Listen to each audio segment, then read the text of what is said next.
नमस्ते, this is Mitul and you are watching story planet. आज की कहानी एक ऐसी लड़की के बारे में है जो एक ऐसी चीज़ करती है अपनी लाइफ के साथ, एक ऐसी चीज़ करती है लोगों की लाइफ के साथ कि वो दो परिवार को उजाड़ के रख देती है। हर किसी को हक है अपनी लाइफ जीने का, हर किसी को हक है अपने लाइफ के फैसले खुद लेने का, लेकिन ये हक आपको बिल्कुल नहीं है कि आप किसी की लाइफ को एक इस तरह से देखें, या आप किसी की लाइफ को, या यूँ कहे कि उसकी लाइफ को बिगाड़ के रख दे, उसकी लाइफ को उस हद तक बिगाड़ के रख दे कि वो इंसान जो है वो सुसाइड करने का फैसला कर लेता है। आज की कहानी कुछ वैसी ही है। कहानी जो है वो नागपुर की है। महाराष्ट्र में एक सिटी है, बड़ी सिटी है। नागपुर में एक परिवार है, उसमें उनकी इकलौती लड़की जिसका नाम स्नेहा है। स्नेहा जो एक पढ़ी लिखी और अच्छी लड़की है। उसके ज़्यादा फ्रेंड्स नहीं हैं, लेकिन जो भी है वो उसके बेस्ट फ्रेंड। एक सीधी लड़की है, लेकिन उसकी एक खराबी है। उस लड़की की एक खराबी है, और वो खराबी ये है कि वो लड़कों से बहुत अट्रैक्ट होती है। वो लड़कों के ऊपर बहुत जल्दी अट्रैक्ट हो जाती है, आकर्षित होती है, और वो उसका एक माइनस पॉइंट था। और कहीं ना कहीं ये बात जो है वो स्नेहा के पेरेंट्स जानते थे। उन्हें ये बात मालूम थी कि नेहा कुछ ज़्यादा ही लड़कों से अट्रैक्ट है। भले ही उसके फ्रेंड्स में सिर्फ गर्ल्स है, लेकिन स्नेहा जो है वो उसकी ये एक तरह की मजबूरी ही कह सकते हैं। इसके बाद जो है उसके कॉलेज में ही एक लड़का होता है जिसका नाम सिद्धार्थ है। एक हैंडसम, टॉल, बिल्कुल अट्रैक्ट हो जाए ऐसा लड़का, और उसके साथ उसका अफेयर होता है। और अफेयर के करीबन 2 साल बीत चुके हैं, लेकिन अब तक उसके घर में किसी को मालूम नहीं है कि स्नेहा का एक अफेयर है। लेकिन घर में जो है उसके पेरेंट्स को जब ये मालूम पड़ता है कि स्नेहा का एक लड़के के साथ अफेयर है, तो पेरेंट्स जो है वो डिनाइड करते हैं। उसे कहते हैं कि हम कभी भी ये शादी मंजूर नहीं करेंगे, चाहे तुम कुछ भी कर लो, तुम्हारी शादी हम हमारे पसंद के लड़के से ही करेंगे। स्नेहा जो है थोड़े दिन तक अपने मामा के घर चली जाती है। उसके मामा जो है वो हैदराबाद में रहते हैं, तो कुछ वक्त के लिए वो वहाँ चली जाती है। लेकिन अभी भी वो उसके टच में है, यानी उसका बॉयफ्रेंड सिद्धार्थ है, उसके टच में अभी भी वो है। यहाँ पे उसकी पढ़ाई जो है वो ख़त्म होती है, वो पास हो जाती है, और इस चीज़ के बाद उसके पेरेंट्स जो है वो कुछ और सोचते नहीं है और सीधा एक डिसीज़न ले लेते हैं। डिसीज़न ये रहता है कि अब उसकी शादी करवानी है, और उन्होंने एक लड़का देख लिया होता है जो एक बिजनेसमैन है और बहुत ही अमीर घराने से है, और अच्छा खासा कमा लेता है। बंगला, गाड़ी सब कुछ है, खुद की बिजनेस प्रॉपर्टी है, यानी बहुत ही अच्छा है। तो उस लड़के का नाम, जो लड़का उन्होंने ढूंढा होता है, उसका नाम अनुपम है। अनुपम जो है पेशे से एक बिजनेसमैन है, जिस तरह मैंने बताया, और काफ़ी काबिल है। वो अपने करियर पे बहुत फोकस रखता है और वो थोड़ा सा स्ट्रिक्ट नेचर का है। स्नेहा जो है वो अपने मामा के घर गई है, लेकिन उससे भनक तक नहीं थी इस बारे में कि उसके माता पिता ने उसके लिए लड़का ढूंढ लिया है। और स्नेहा को अचानक हैदराबाद से नागपुर बुला लिया जाता है ताकि उसे इस बारे में बता सके कि उसके लिए ये लड़का चुना गया है। स्नेहा जो है अभी भी सिद्धार्थ के टच में है। वो सिद्धार्थ को भूली नहीं है और उसके पेरेंट्स को यही लगता है कि सिद्धार्थ अब उसकी लाइफ में नहीं है। और ये बात कहीं ना कहीं स्नेहा भी छुपाती है अपने पेरेंट्स से कि सिद्धार्थ से वो बात नहीं कर रही है, बल्कि उसके साथ कोई कांटेक्ट नहीं है। अब जो है लड़का और लड़की एक दूसरे को देखने का प्रोग्राम जो रहता है वो फिक्स होता है। लड़के वाले स्नेहा को देखने आते हैं। अनुपम को स्नेहा देखते ही पसंद आ जाती है। अनुपम इसके लिए हाँ कहता है और स्नेहा जो है वो बस एक नामंजूरी यानी कि बिना मन के हाँ कह देती है। वो अनुपम को कुछ नहीं बताती। वो अनुपम को कुछ भी नहीं कहती कि उसका पास्ट क्या है और प्रेजेंट क्या है। बस वो हाँ कह देती है, बात ख़त्म। दोनों की शादी मानो कि एक शॉर्ट टर्म में की जाती है। यहाँ पे एंगेजमेंट होता है, फिर 1 साल बाद या 2 साल बाद शादी होती है। यहाँ पे ऐसा कुछ नहीं हुआ। स्नेहा के जो पेरेंट्स थे वो चाहते थे कि किसी भी तरह से इसकी शादी हो जाए और उन्होंने वही किया। उसके बाद जो है स्नेहा अपने ससुराल चली गई। लड़का जो था वो मुंबई का था, तो उसका ससुराल जो है वो मुंबई में है। स्नेहा एक बुरी लड़की नहीं है। उसकी सोच ये है कि वो रहेगी वहीं पे, लेकिन उसका जो रिलेशन होगा, उसका मन होगा, वो सिद्धार्थ के पास होगा। यानी कि वो शादी करके भी वो सिद्धार्थ की ही रहेगी। टाइम जाता है, करीबन 1 या 2 साल हो जाता है। यहाँ पे सिद्धार्थ जो है वो भी ऐसा वैसा लड़का नहीं है। वो भी बड़े बाप की औलाद है, इकलौता लड़का है और पेशे से वो भी एक अमीर घराने का है। वो कोई काम धंधा नहीं करता है। अपने पापा के बिजनेस में थोड़ा बहुत इन्वॉल्वमेंट है उसका, बस। 2 साल हो जाते हैं स्नेहा के शादी के अनुपम के साथ, लेकिन दोनों को अभी भी मतलब कि एक ऐसा रिलेशन है कि दोनों अभी भी कंफर्टेबल जोन में है, अनकंफर्टेबल जोन में। वो अभी भी एक दूसरे से हिचकिचाते हैं। अनुपम जो है वो स्नेहा की बहुत रिस्पेक्ट करता है। उनके 2 साल हो जाते हैं, फिर भी उनका रिलेशन जो है वो बिल्कुल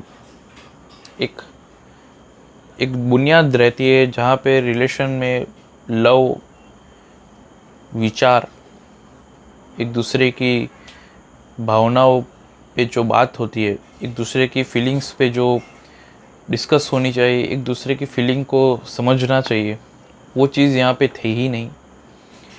और स्नेहा जो है वो अनुपम से कहीं दूर रहती थी, थोड़ा दूर ही रहती थी। वो उससे कभी खुद से मिलाप करना नहीं चाहती थी। अब होता ये है कि यहाँ पे 2 साल तक वो लोग छुप छुप के मिल रहे थे, सिद्धार्थ और स्नेहा।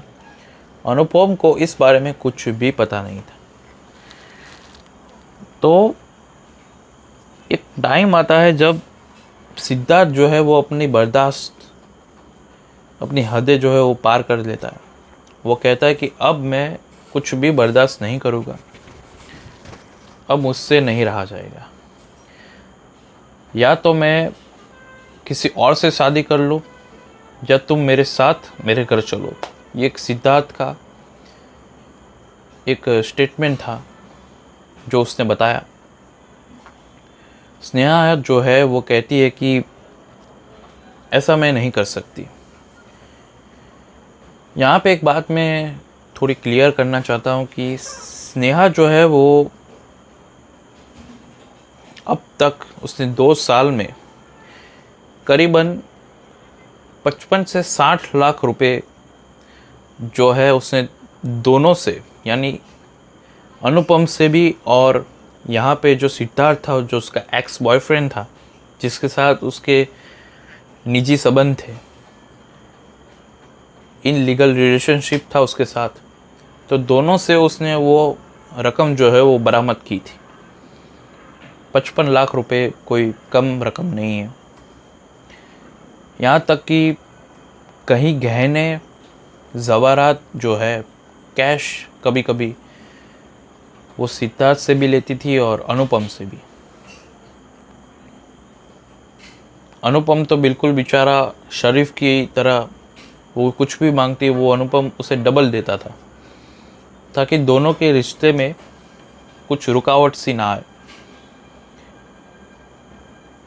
अब जो है 2 साल से ऊपर हो गया और सिद्धार्थ जो है, जो उसने स्टेटमेंट कहा था, उसके बाद भी 6 महीने गुजर चुके, 6 या 7 महीने गुजर चुके हैं और अब उसका जो रवैया है वो बदल जाता है। सिद्धार्थ जो है अब चाहता है कि बस अब बहुत हो गया, अब वो किसी भी तरह स्नेहा को पाना चाहता है एक लीगली प्रोसीजर से। एक दिन क्या होता है कि ये एक इत्तेफाक समझिए कुछ भी, लेकिन उसके सास ससुर जो थे वो नासिक जाते हैं, नासिक शिरडी के टूर पे जाते हैं और अनुपम जो है वो दुबई के लिए निकलता है बिजनेस ट्रिप में। यानी स्नेहा जो है वो घर पे अकेली है। वो अनुपम से कहती है कि मैं यहाँ पे कंफर्टेबल हूँ, मैं अपने पेरेंट्स के वहाँ नहीं जा रही हूँ।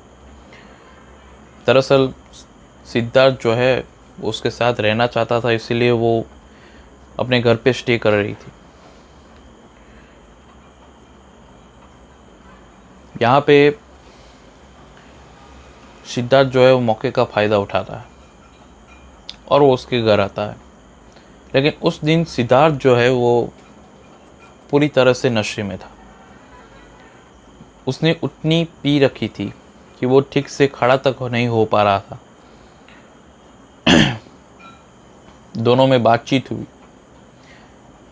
और सिद्धार्थ जो है वो गुस्से में बोल देता है कि अब मैं तुम्हें यहाँ से लेने आया हूँ, तुम्हें मेरे साथ चलना ही है बस। स्नेहा जो है वो डिनाइड करती है, वो मना करती है कि मैं नहीं आ सकती, तुम पिए हुए हो, तुम्हें किसी भी तरह की कोई भी तरह की तुम्हें सेंस नहीं है, तुम पूरी तरह बेहाल हो, इसीलिए मैं तुम्हारे साथ नहीं आ सकती। तब सिद्धार्थ जो है वो, अब आदमी अगर ड्रिंक करता है तो कुछ भी बोलेगा, वो आउट ऑफ रेंज ही जाएगा, तो बुरा लगेगा वही बोलेगा। तो वो अनाप शनाप बोलता है जो उसे, स्नेहा को जो है अच्छा नहीं लगता है और एक तरह से वो उसे बहुत रोकती है कि अब बस तुम चुप हो जाओ, क्योंकि उसकी आवाज़ जो है वो बेहद शोर कर रही थी।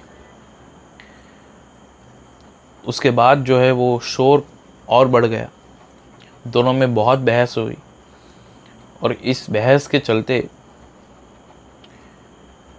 वो लोग एक तरह से एक ये झगड़ा जो था वो मारपीट तक आ चुका था। क्योंकि जाहिर सी बात है कि वो पिया हुआ था, उसे बोलने का बिल्कुल सेंस नहीं था। तो क्या होता है कि स्नेहा जो है वो बोल देती है कि अब मैं तुम्हारे साथ कभी नहीं आऊँगी, हमारा कोई रिलेशन नहीं है, मैं अनुपम के साथ खुश हूँ, वो मुझे बेहद अच्छी तरह से रखता है और मैं अपनी लाइफ उसी के साथ बिताओगी। ये बोल के वो उसे और एंग्री कर देती है। स्नेहा जो है सिद्धार्थ को और एंग्री बना देती है। उसे और गुस्सा आता है। वो अनुपम को मतलब ऑलरेडी हेट ही कर रहा होता है और वो गुस्से में आके एक नाइफ रहता है वहाँ पे किचन में, वो किचन में जाता है और नाइफ लेके उसे धमकी देता है। पहले 2 बार धमकी देता है। तीसरी बार में वो स्नेहा को जो है वो चाकू से उस पर वार कर देता है। वो चाकू से 3 बार वार करता है। स्नेहा जो है वहीं पे गिर जाती है। अब स्नेहा बिल्कुल अनकॉन्शियस हो गई है। उसे कुछ भी मतलब वो बेहोश हो गई और ब्लड जो है वो कंस्टेंटली निकल रहा है, शुरू हो चुका है ब्लीडिंग जो है उसका, क्योंकि 3 बार अगर किसी को चाकू मारा जाए तो सीधी बात है।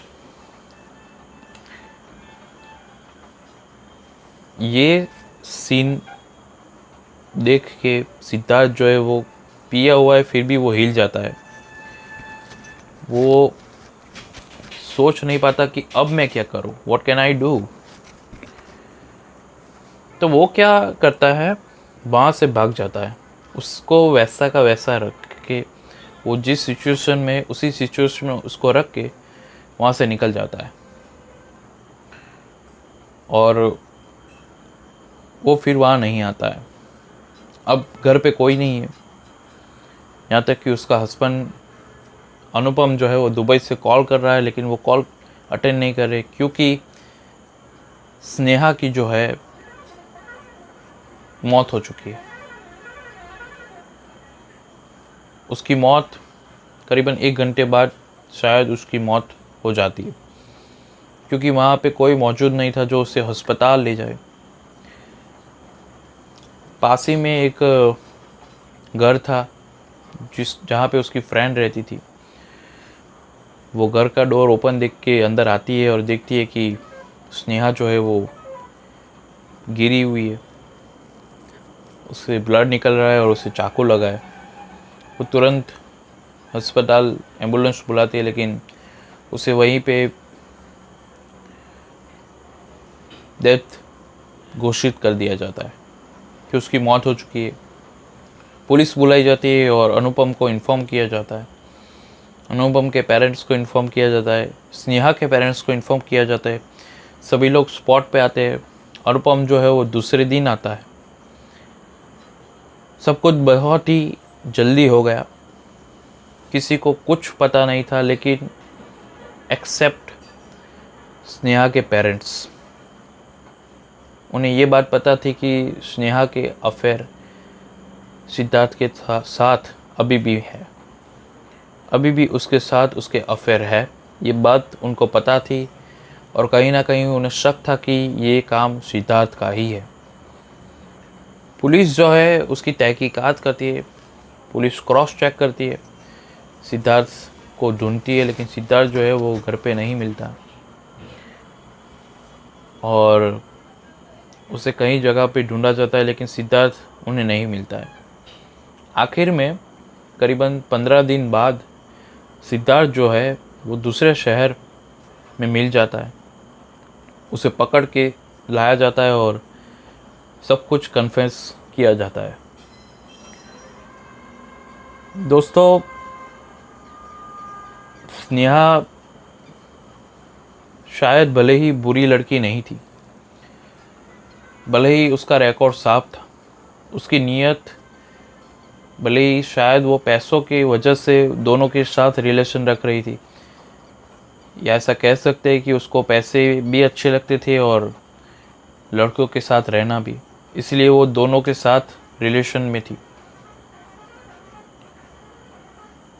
लेकिन आज की जनरेशन में ये चीज़ शायद कॉमन हो चुकी है।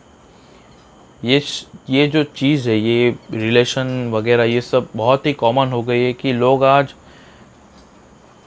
एक ऐसी पोजीशन पे पहुंच गए कि रिलेशन को सिर्फ एक गेम समझते हैं।